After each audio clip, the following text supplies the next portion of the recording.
A blokimizda shu qatori 77 kvadrat, oldida 64 kvadrat, skvoznoy 104 kvadratli. Buni tarafimizda 120 kvadratlarimiz, arqa tomonga hovliga qaragan taraflarimizda 80 va 60 kvadratli uylarimiz mavjud. Ushbu xonadonlarimizni siz bilan birgalikda jonli holatda ko'rib chiqamiz. Ketdik aka. Mana biz hozir 4-etajga chiqib oldik. A blokda 4-etajga chiqib oldik. Endi 104 kvadratli uyimizni ko'rib chiqamiz. Ketdik aka. Hop, bu podezimiz hisoblanyapti. Podezimizga kirishimiz bilan o'ng qo'limizda liftimiz bo'lyapti. Albatta liftlar kelganda bemalol chiqsa bo'ladi. Albatta. Hop, chap tomonimizda 77 kvadratli uylarimizni kirish eshigi.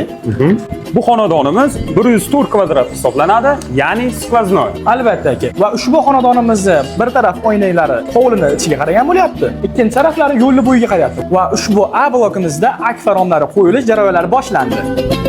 Va akfa romlari ham o'zgacha usulda qilingan va dizayni ham boshqacha. Albatta 2 qavatli oynadan iborat. Ucha tarafdan manzarasi Hamda quyosh botishlari juda ham chiroyli ko'rinadi. Ushbu xonadondan keyin 77 kvadratli uyimiz ham bor. Yuring birga ko'rib Ketdik chiqamiz. aka. Ushbu xonadonimizga liftdan chiqishingiz bilan ro'parada eshigi joylashgan. Ushbu xonadonimiz 77 kvadratli uyimiz hisoblanib 3 xonaga bo'lingan. Va o'zining alohida balkoni ham bor. 77 kvadratli uyimiz.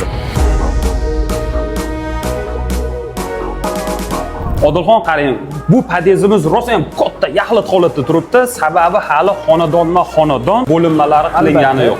Agar bo'linmalar qilinsa, xonadonlarda o'zini kvadrati kelib chiqadi. Albatta. Va ushbu blokimizda 62 kvadratli uylarimiz ham mavjud. Ketdik aka, ko'rib chiqamiz. Ketdik.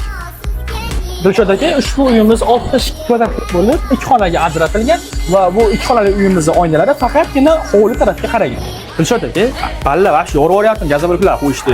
Zo'r qilyapti. Hurmatli kuzatuvchilar, ko'rib turganlaringdek bo'linma ishlar bizda olib borilyapti va stashkalar ham bir tekisda quyilyapti. Mana Odilxon A bloklarimizni mijozlarimizga imkon qadar ko'rsatdik. Nima deysiz aka, B blokda olgan mijozlarimizga qilsa bo'ladimi? Albatta B blokda ham mijozlarimizga ko'rsatishimiz kerak. Bizni kuzatishda davom etadi.